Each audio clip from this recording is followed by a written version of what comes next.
terms of the history of the martial arts genre, the most important thing to know about King Boxer is that it was the first modern kung fu movie released in the United States, and that officially, in 1973, kicked off the so-called kung fu craze. It was released 2 months before the first Bruce Lee film hit American screens. The people who loved King Boxer when it came here as Five Fingers of Death were not used to that level of violence.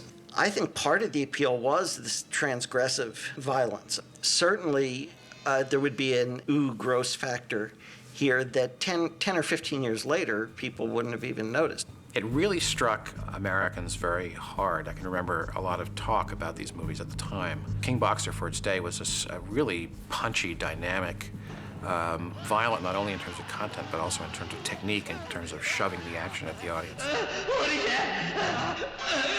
One of the most noticeable things about this film for American audiences are the several liftings of familiar music.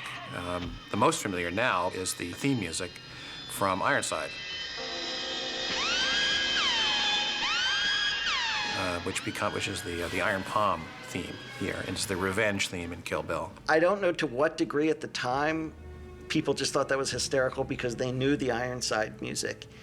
But this film, I have to say, the soundtrack music on this film is a pastiche. I don't know if there's any actual original music in here. I've heard it said that these pieces of music could be lifted essentially with impunity because of the difficulty of proving ownership in a Hong Kong court. That you would never get your money, you never get your rights, so it was perfectly safe. It's a really bizarre, sort of mash mix of stuff, which is not unique in Hong Kong films. And one of the things that actually prevented or made difficult distribution at certain times in history was the issue of music rights, because they were just doing the stuff and nobody over here knew, and so nobody was enforcing it.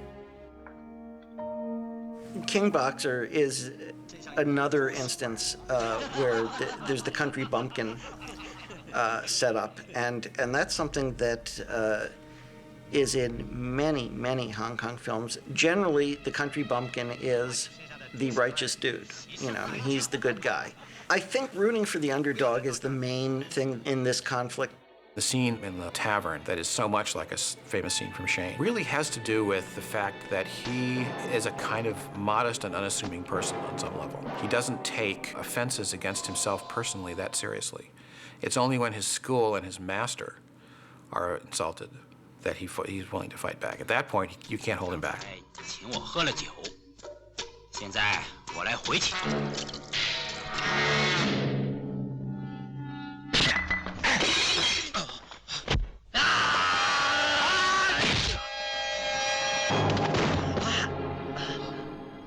This movie kind of fudges the Iron Palm and conflates it with what's often called palm power. I mean, Iron Palm in martial arts training is a specific technique where people physically toughen up their hands. They either do it by you see them putting their hands in the hot gravel, and also punching rope wrapped around a tree to toughen up the knuckles and build calluses on the knuckle, literally to make the hands tougher physically. I don't know if the Iron Palm really exists. I wouldn't be surprised if it does. Many of the martial arts moves, or the names of them in Hong Kong movies, are genuine. Iron Palm certainly sounds like the kind of name a move would have. Now, what the Iron Palm really involves in this film seems to be the thing of, huge amounts of chi gathering in his hand and making it glow red. In One-Armed Swordsman, you'll see a handprint left in a block of granite. That's a pure palm power kind of effect. And the red light shining out of his palms is not an Iron Palm effect, it's a chi effect. It's very telling in a way that the first time that appears in the film, he looks down at his hands in surprise.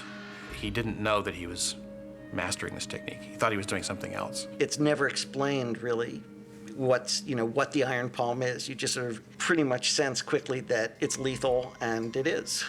They achieved the red hands effect in this film just by having a red light shining, that he could move his hands into position.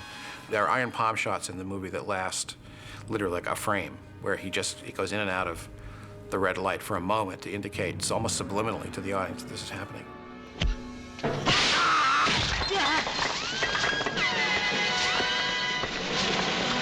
The reason that this film isn't just a historical relic and that people actually go back and rediscover it is that this director, Ching Chang-ho from Korea, was a serious innovator in terms of the way martial arts was presented on screen.